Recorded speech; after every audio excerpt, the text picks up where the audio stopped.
Magandang araw po, welcome po sa aking channel, Love9 TV. Patalasasan po, meron po ba kayong mga properties na napapabayaan or non-performing assets? Plan nyo ibenta, pero wala kayong oras sa pagbenta nito. Kung ito'y pagkakatiwala nyo po sa amin, tawag lang po kayo sa aking numero, usap po tayo, gawin ko po ng video for free. Yes, libre po, wala po kayong babayaran. Tutulungan pa namin kayong mabenta ang inyong property. Kami na po bala sa marketing, sa boosting or paid ads. Even sa tripping, hindi na po kayo mapapagod sa pag-entertain ng mga buyers. Kami na po bala sa lahat. Tawag lang po kayo. Nandito po tayo ngayon sa Dasmariñas, Cavite kung saan meron po tayong bagong video presentation. Isang 3-story commercial building na nasa BC area at main road. May lot area po ito na 100 square meters more or less at may floor area na 300 square meters more or less. Ito po'y titulado. Buhay po ang may-ari, kaya wala po kayong maging problema sa documentation o sa transfer ng title. Dito po sa baba ay meron pong common na toilet. At dito naman po ay may nangungupahan na drugstore at medical clinic. Kaya income generating na rin po ito.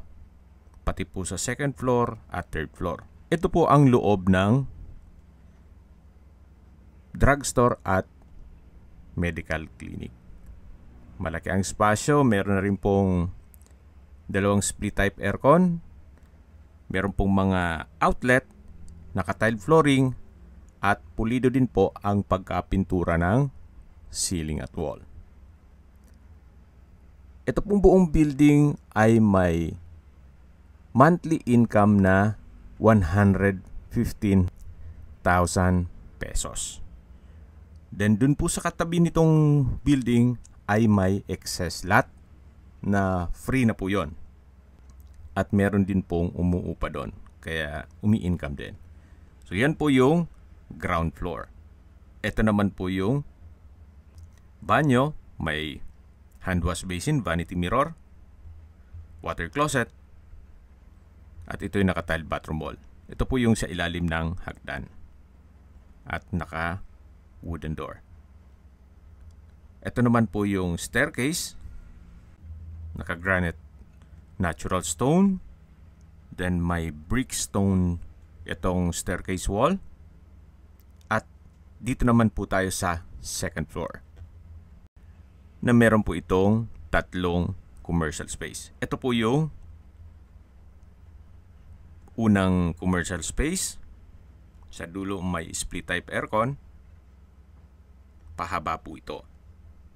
Then next is yung second na commercial space sa second floor. Ito naman po ang loob niya before nung wala pang nangungupahan. Para at least may idea po kayo.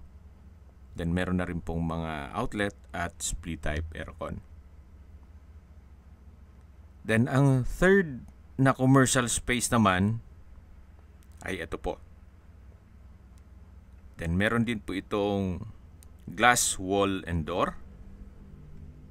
At halos same size lang nung unang commercial space. So lahat po ito ay income generating na. Pinakita ko lang sa inyo yun nung bakante pa siya. Para may idea na po kayo. Kasi sa ngayon may mga nangungupahan. Then mula naman po dito, yan po yung main road na kung saan busy area po yan. Marami pong tao dito. Kaya napagandang magnegosyo at hindi po mabakakante. Ito naman po yung hagdan na papunta sa third floor. Naka-granite staircase. Brickstone ang wall. At nandito na po tayo sa third floor.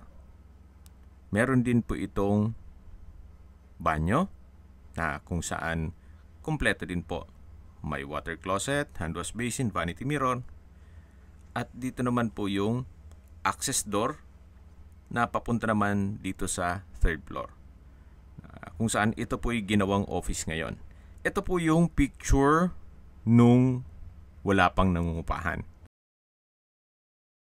Maganda pagka-finish. May tatlong split type aircon, naka-tiled wall and flooring.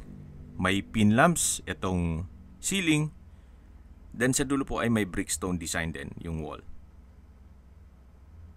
Mapapansin nyo po, napakaganda ng pagka-finish niya. Hindi po tinipid.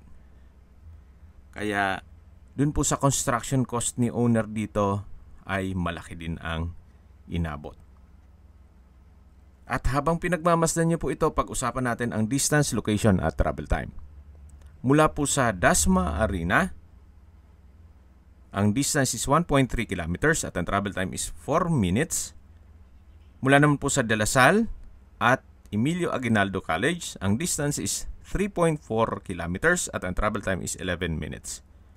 Mula naman po sa Vermosa, ang distance is 7.2 kilometers at ang travel time is 18 minutes. Mula naman po sa Villar City, ang distance is 11 kilometers at ang travel time is 23 minutes. Kung manggagaling naman po sa Manila o sa airport, ang distance is 26 kilometers at ang travel time is 1 hour. Okay, sa presyo na po tayo. Binibenta po ito ni owner sa halagang 24.8 million pesos. Medyo po malaki yung naging construction cost niya. Ang sabi sa akin ay maibalik lang yung mga nagastos. At ito na may halos bago pa. Kaya wala naman po kayong ipapagawa dito. At kung sakali man na ma-acquire itong property, pwede namang i-endorse sa inyo lahat ng nangungupahan dito.